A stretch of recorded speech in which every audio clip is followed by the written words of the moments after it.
esta hora ¿cuándo mandará sus notas? Yo creo que preocupado. Es gimnasio. Ocupado. Ocupado. Ha sido su récord, ¿eh?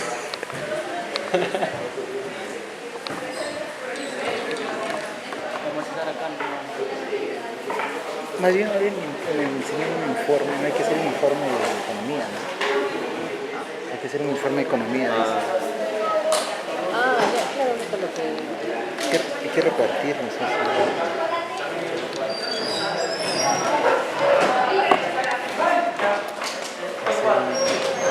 Buen informe, porque no van a hacer una mucho, ¿no?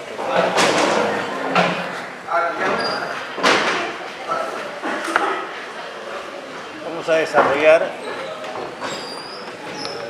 dos temas hoy día. El primero es una visión general de lo que es la fisiología del aparato circulatorio. Entonces vamos a tratar de realizar algunos puntos acá. Tiene que ver esto con entonces una visión panorámica de lo que es la fisiología cardiovascular, una anatomía funcional que nos va a permitir recordar algunos elementos de anatomía, las dos circulaciones, la sistémica y la pulmonar, y al final algunos datos que nos puedan llevar a cómo estos elementos nos sirven de utilidad también en la aplicación clínica y entonces con la correlación con fisiopatología, ¿no? Que digamos, fisiopatología recoge ya la parte aplicativa de estos conocimientos básicos en la aplicación clínica. Tienen acá mi correo, si hubiera alguna duda durante la exposición, me lo manifiestan acá. Si hay alguna pregunta, alguna duda, pueden interrumpir para poder hacer la aclaración respectiva. Entonces, ¿de dónde deviene la necesidad de tener el aparato circulatorio, el sistema circulatorio?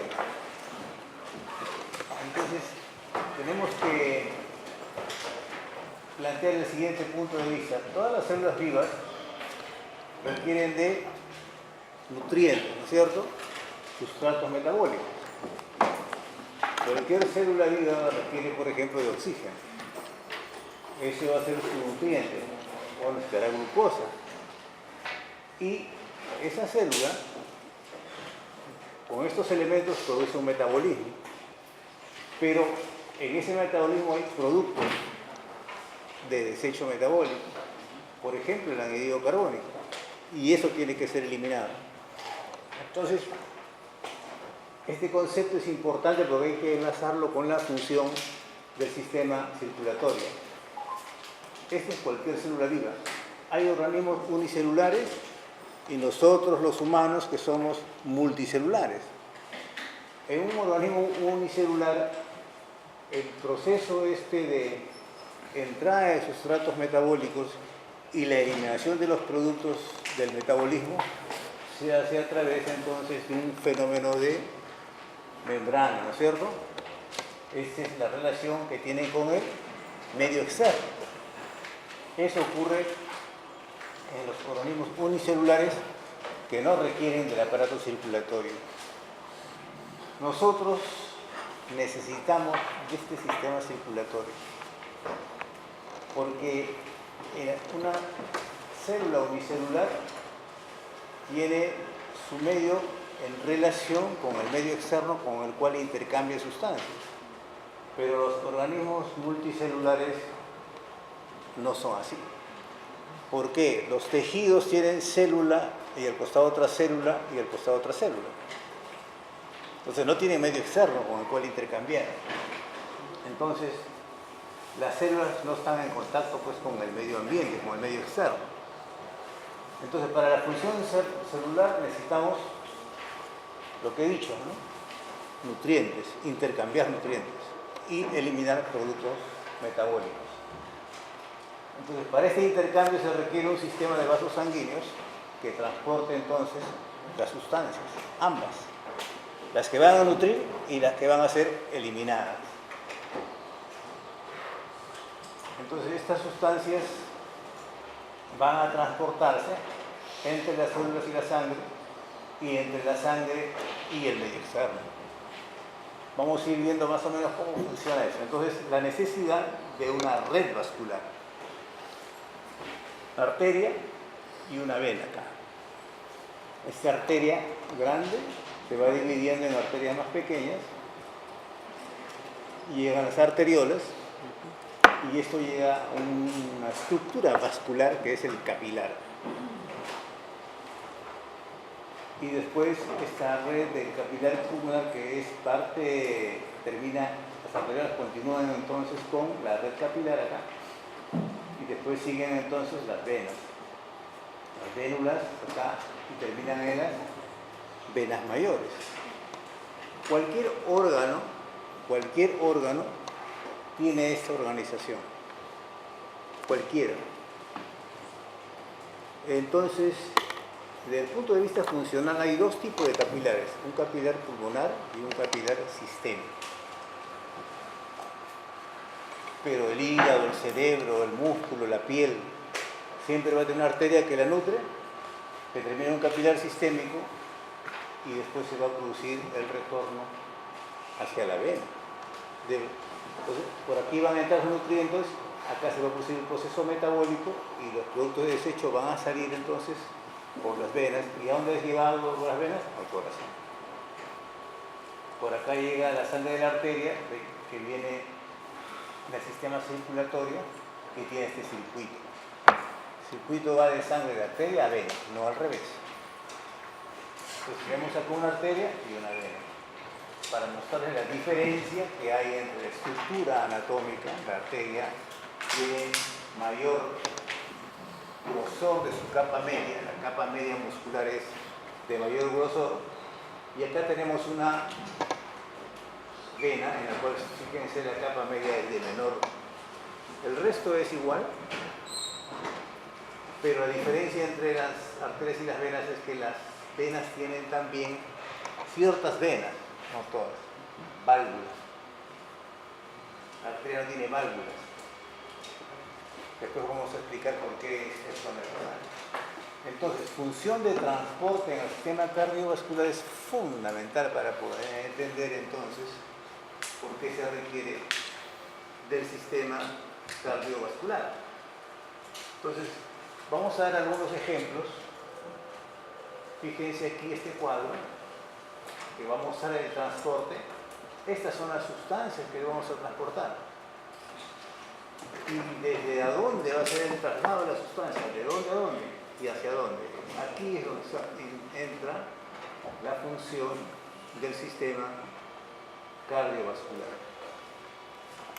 Por ejemplo, sustancias que se encuentran en todo el organismo. Todo el organismo va a tener oxígeno, ¿no es cierto? Necesita el oxígeno. Y entonces, este oxígeno, ¿cómo es trasladado? ¿Desde dónde? El oxígeno entra a través del pulmón y a través del capilar pulmonar. Yo decía que hay dos capilares, el capilar sistémico y el capilar pulmonar. Este es el capilar pulmonar. Todo el resto de acá, el resto de órganos se llaman capilar sistémico. O sea, el capilar que nutre el cerebro es el capilar sistémico del sistema nervioso. O el capilar sistémico de los músculos estriados será el capilar sistémico del músculo respectivo. Todos los órganos tienen. Entonces, del pulmón, ¿qué cosa? El oxígeno es transportado a todas las células. Esto es mediado por el sistema circulatorio. O sustancias que se mueven de una célula a otra. Por ejemplo, estoy escogiendo algunos ejemplos, ¿no? Por ejemplo, las hormonas. La célula de la tiroides produce T3 y T4. ¿Qué cosas son eso? Sustancias, hormonas, que son elaboradas en esta, vamos a entonces tener acá estas hormonas que son elaboradas por las glándulas respectivas. Vamos a poner el ejemplo de la hormona tiroidea T3 y T4. ¿Qué cosa entonces se transporta? La hormona T3 o T4. ¿Por dónde va a ser el transporte? La célula endocrina, en este caso, la tiroides. ¿Y a dónde va? Todas las células del cuerpo. Porque acuérdense que la T3 y T4, lo van a ver ustedes adelante, T3 y T4 sirve para el metabolismo celular de todas las células.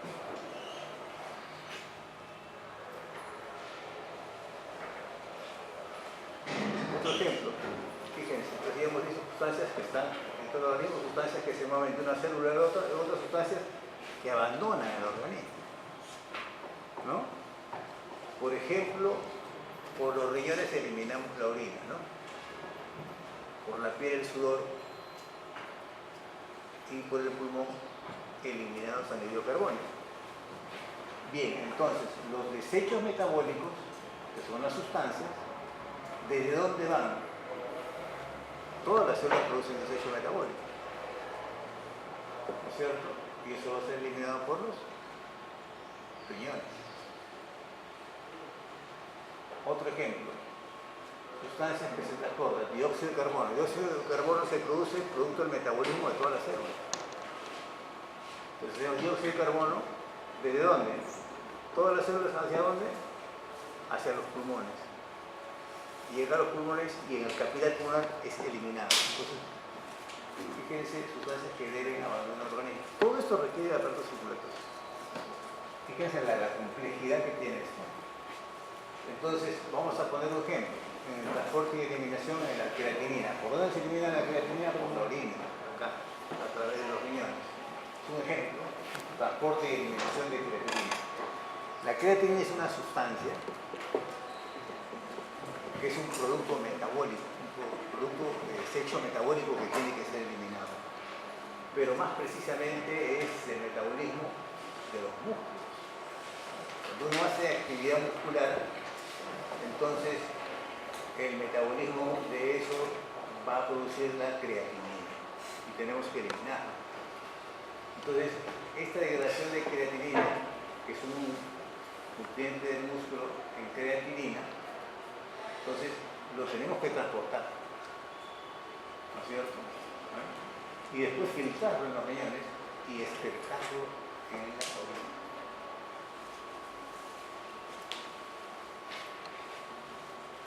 El transporte usa pues la sangre, ¿no es cierto? Entonces, si usa la sangre, usa la red vascular y eso es parte del aparato circulatorio. Bien, entonces, dentro del mismo punto de la necesidad del sistema circulatorio, ¿dónde se realiza el intercambio de sustratos? En los vasos capilares. Los vasos capilares son parte de la red vascular, es la parte el diámetro más pequeño de los vasos que tiene el organismo, que está en todas las células del cuerpo. Y este es un capilar. Un capilar, fíjense, una hilera de células endoteliales. Esto de acá. Una célula, otra célula. ¿Qué cosa hay dentro de ese capilar? Sangre, ¿no? Acá hay glóbulos rojos, glóbulos blancos y sangre con plasma, pues ahí habrá inmunoglobulina. Ahí ¿qué cosa hay? Glucosa, aminoácidos, ácidos grasos, en su interior. Entonces, es una hilera de células endoteliales. Y es la zona de intercambio. Entonces, en forma panorámica, tenemos entonces el corazón que bombea sangre por la aorta a todo el cuerpo. Aquí están los riñones, acá está cualquier tejido del cuerpo. Entonces la sangre,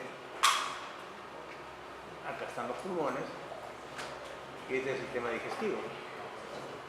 Para mostrar también la correlación que hay entre la función cardiovascular y los diferentes aparatos y sistemas. Entonces, el término perfusión significa suministro de sustancias. Más precisamente en fisiología cardiovascular es perfusión de la sangre hacia los diferentes órganos. Bien, fíjense las flechitas aquí, ida y vuelta. Ok, entonces tenemos acá el aparato cardiovascular, intercambio de estas sustancias. Entran los alimentos, se produce aquel intercambio, entran los nutrientes, ¿no es cierto? Y acá, cuando llega, por ejemplo, el riñón, al final vamos a tener que eliminar, por ejemplo, agua, o la urea o la creatinina. Entonces, fíjense qué cosa nos está mostrando esta diapositiva. Cómo correlacionamos la función cardiovascular con el medio externo. Medio externo, medio externo. Medio externo, ¿no es cierto? Porque el alimento entra del medio externo. Entonces, en organismos multicelulares se demanda de esta organización. Y entonces ahí interviene la necesidad de tener entonces el aparato circulatorio. Y tenemos entonces, ya pasando a otro punto, ¿sacar alguna pregunta? Bien, entonces, ¿cómo se organiza entonces el sistema cardiovascular? Circulación sistémica y pulmonar. Hay dos circulaciones.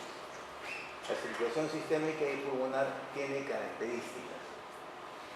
Entonces, estas características son que la circulación sistémica es en serie. Lo voy a explicar en las siguientes diapositivas. Que la circulación a los órganos sistémicos se llama en paralelo. Vamos a explicar esto con la diapositiva. Este es el ejemplo de lo que es la circulación sistémica y pulmonar en serie. Fíjense, lado derecho del corazón. Entonces tenemos que aquí tenemos la aurícula derecha, lado derecho del corazón, válvula tricúspide, y estamos recordando también parte de la anatomía funcional. Y aquí estos dos huequitos, que significa que a la aurícula derecha le están llegando dos venas, una vena cava superior que recibe sangre de la cabeza y de los brazos, y la otra que es la vena cava inferior, que va a recibir sangre de los miembros inferiores y de la porción tóraco-abdominal. Entonces la sangre llegará a la aurícula derecha, pasa por la válvula tricúspide. ¿Cuál es la función de la válvula? Abre y cerrarse, abrir y cerrarse. Ubicado en este punto, y acá está el ventrículo derecho, y del ventrículo derecho entonces la función de bombeo del corazón expulsa la sangre por la válvula pulmonar hacia la arteria pulmonar, y eso lo lanza a los pulmones. Y esta es la circulación pulmonar.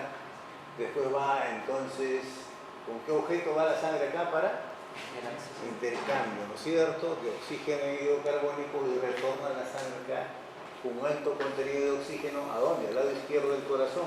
¿A dónde? A la aurícula izquierda. 4 venas pulmonares llegan a la aurícula izquierda, y aquí tenemos el lado izquierdo del corazón. La sangre va de la aurícula izquierda al ventrículo izquierdo por esta válvula mitral, y la función de bombeo del corazón lanza la sangre desde este ventrículo hacia la aorta, pasando por la válvula aórtica. Sale la aorta y se va a todo el cuerpo, a la circulación sistémica. Entonces tenemos la circulación pulmonar y circulación sistémica. Y viene el retorno por las venas al lado derecho. Y después aquí y así. Eso se llama en serie, pues, uno tras otro, ¿no? Entonces el volumen que pasa por acá, 5 litros, va a ser acá 5 litros, 5 litros acá, 5 litros acá. Entonces, normalmente el gasto cardíaco, el reposo, es alrededor de 5 litros que son lanzados para la aorta. Y el lado derecho lanza 5 litros a un solo órgano. Vayan pensando qué característica tiene la circulación pulmonar, que es un solo órgano que recibe 5 litros, mientras que el lado izquierdo recibe 5 litros.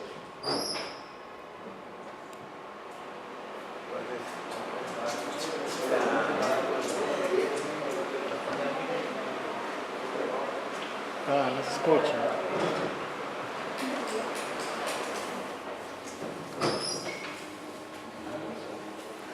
Entonces, el pulmón tiene una característica, ¿no?, que tiene vasos que permiten acomodar un gran volumen de sangre, gran reservorio de sangre aquí en el pulmón. Bien, entonces siendo más preciso en la cuestión de la circulación sistémica y pulmonar, el lado derecho del corazón lanza como 100% los pulmones, llega al lado izquierdo del corazón, y del lado izquierdo sale la aorta, entonces, y de la aorta a todos los tejidos, y el retorno venoso. Esta es la circulación en serie. Ahora, esto de acá es la circulación a los órganos. Esto de acá. O sea, si sale 100% de acá, llega al ventrículo izquierdo acá 100%. Acá va a regresar 100%. Bien, pero cuando de la aorta se va al cerebro, a la arteria coronaria, a la arteria renal, al aparato digestivo, a los músculos y a la piel, no va ese 100%. Va una fracción porcentual de este 100%. ¿No? Pues fíjense acá, por ejemplo, 25% va a los riñones, 25% al aparato digestivo, a la piel 5%, y al cerebro 15%. Pero hay que comparar los pesos también de estas estructuras. Bien, y acá en la sangre se agarra 15%, sale por la vena 15%. Acá entran 5, salen 5.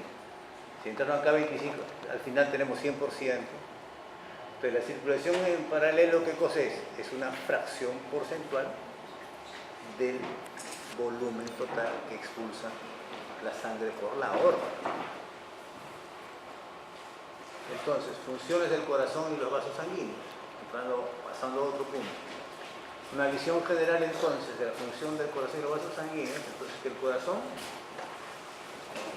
es un músculo, ¿no es cierto? Por lo tanto tiene una función de bombeo de la sangre, una función de bomba del corazón. La función de bomba del corazón significa entonces que el corazón recibe sangre por las venas a una presión baja. Y entonces le imparte una presión, le aumenta presión con la actividad de bombeo por la masa muscular que tienen los ventrículos derecho y el ventrículo izquierdo. Y entonces se contraen las cámaras cardíacas y eso va a la arteria pulmonar y a la aorta. ¿No? La sangre recibe un volumen de sangre por las venas, a baja presión, la función dinámica muscular del músculo cardíaco aumenta la presión y expulsa por la pulmonar y la aorta a presiones más altas. Claro que la presión de la aorta es mayor que la presión de la pulmonar. Les voy adelantando, la presión sistólica de la aorta es más o menos 120 en un adulto y en un adulto 25 milímetros de mercurio, 20-25 es la presión de la arteria pulmonar. Pero la sangre le llegó con presión de vena muy baja, casi cero. O 1, o 2, o 3, 4 milímetros de mercurio. Por eso el corazón recibe sangre a presiones bajas por las venas. Entonces, la unidad que usamos es los milímetros de mercurio cuando hablamos de presión. El ventrículo izquierdo es una bomba de presión alta y el ventrículo derecho es una bomba de presión baja. El ventrículo derecho 25 milímetros de mercurio, 30. Ventrículo izquierdo 120 milímetros de mercurio. Y dentro de la complejidad de las funciones del corazón, fíjense, el corazón también sintetiza lo que se llama el péptido natriurético A. ¿Qué es esto? Es una hormona. O sea que el corazón libera una hormona. Péptido natriurético A. ¿Cuál es su función? Natriuresis. ¿Qué cosa es eso? Eliminación de sodio por la orina. Es su función. Por lo tanto, se aumenta la eliminación de sodio y agua por el riñón. Por este péptido natriurético A, eliminación de sodio por el riñón, va entonces eliminar volumen, ¿no es cierto? Entonces, pero también puede inhibirse, se estimula o se inhibe. Y entonces este péptido natriurético A, producto de la zona de estimulación de las aurículas, regula el volumen sanguíneo y la presión. O sea, fíjense, un mecanismo dentro del corazón, dentro de células de la aurícula, censan entonces los volúmenes y liberan de acuerdo a las necesidades, con el objetivo de regular el volumen sanguíneo y la presión, o sea, subirlo o aumentarlo, dependiendo de la necesidad del organismo. Y otra también tiene que ver entonces con la hormona antidiurética. También el sistema cardiovascular tiene que ver con la hormona antidiurética. Y eso se hace a través de que, por ejemplo, si hay un aumento del volumen sanguíneo, ese volumen sanguíneo estimula los receptores de distensión de la aurícula izquierda, del arco aórtico y del seno carotídeo. Esto se va a hacer en las clases posteriores. Y esto activa noveno y décimo par, y esto produce una inhibición de la secreción de hormona antidiurética. Cuando aumenta el volumen sanguíneo, se produce una inhibición de la secreción de hormona antidiurética. Y cuando se produce esto, se produce una eliminación de más agua de la sangre. Y entonces sí también interviene la regulación del volumen sanguíneo, porque la función de la hormona antidiurética es retener agua. Si se inhibe, se libera agua. Si se libera más retención. Entonces, este es el músculo cardíaco. La aurícula es un músculo, este es el ventrículo derecho, el ventrículo izquierdo. La aurícula izquierda con sus 4 venas, aquí adelante la arteria pulmonar hasta la aorta con sus coronarias. Y esa es la función, entonces, contráctil del corazón, recibir un volumen de sangre por las venas a baja presión. La dinámica del músculo cardíaco derecho e izquierdo le aumenta la presión y la lanza a presiones de 20-25 milímetros por la arteria pulmonar, y la ventrículo izquierdo lanza hacia la aorta a presiones de 100, 110, 120 milímetros por segundo. Entonces, funciones del corazón y de los vasos sanguíneos. Ya hemos hablado hasta ahorita de la función del corazón, de forma general. Bueno, así como hay función cardíaca, hay función vascular. Entonces, los vasos sanguíneos tienen una serie de funciones, pero aquí están enumeradas. Fíjense. Los vasos sanguíneos van a distribuir el flujo sanguíneo. El corazón bombea la sangre, pero quien distribuye por donde van es la red de los vasos sanguíneos. Intercambio, ¿no es cierto? Acuérdense del capilar. El capilar es parte de los vasos sanguíneos. Esto lo vamos a explicar con la siguiente diapositiva. Interviene en hemostasia. O sea, si por ejemplo hay un sangrado, los vasos se contraen. La primera fase del proceso de formación de un coágulo es la fase vascular, que se llama. Eso lo van a ver en el capítulo de sangre, y van a hacer prácticas también cuando hacen ustedes, pinchan el dedo para ver el tiempo de sangría, y ahí entonces, aquí en la oreja, ven el tiempo de sangría, y entonces ahí vean la fase vascular. La primera fase antes de función del tapón del vaso, cuando viene el pinchazo, eso es, produce una vasoconstricción. ¿Cuál es el objetivo de la ayuda? Cerrar el vaso. ¿Para qué? Para que evite el sangrar. Después se va a formar el trombo. Entonces, pero el vaso es función vascular, lo que estoy hablando de la constricción. Y la otra respuesta inflamatoria, o sea, el sistema vascular tiene que ver con respuesta inflamatoria. ¿Cómo así? ¿Qué cosa hay dentro de los vasos? Inmunoglobulina, hay leucocitos, hay monocitos, hay linfocitos. Por lo tanto, entonces, el sistema vascular tiene que ver con la respuesta inflamatoria. Nuevamente, la organización de cualquier órgano, ¿no es cierto? Su red arterial, su capilar y su vena. Entonces, aquí para mostrarle esto que es la primera distribución del flujo sanguíneo, ¿no? El corazón expulsa su sangre y va la sangre a todo el cuerpo. Estamos distribuyendo entonces a los miembros inferiores. Y después la sangre por el sistema venoso va hacia el corazón. El sistema venoso lo que hace es recoger la sangre, por ejemplo, acá hay miembros inferiores, y lanzarlo hacia. ¿Cómo lo hacen? Adelanto. Voy a aprovechar esta diapositiva. Fíjense aquí, esta es la vena. Dentro de las venas hay unas estructuras que son las válvulas. Y al costado de esta vena hay músculo, en este caso el músculo estriado, en esta pierna. Y entonces cuando viene la contracción, o sea, cuando hay actividad muscular, cuando se camina o cuando se hace deporte o simplemente se camina, o simplemente voluntariamente uno lo contrae, y entonces ¿qué va a pasar? Viene la compresión y acá hay válvulas. Viene la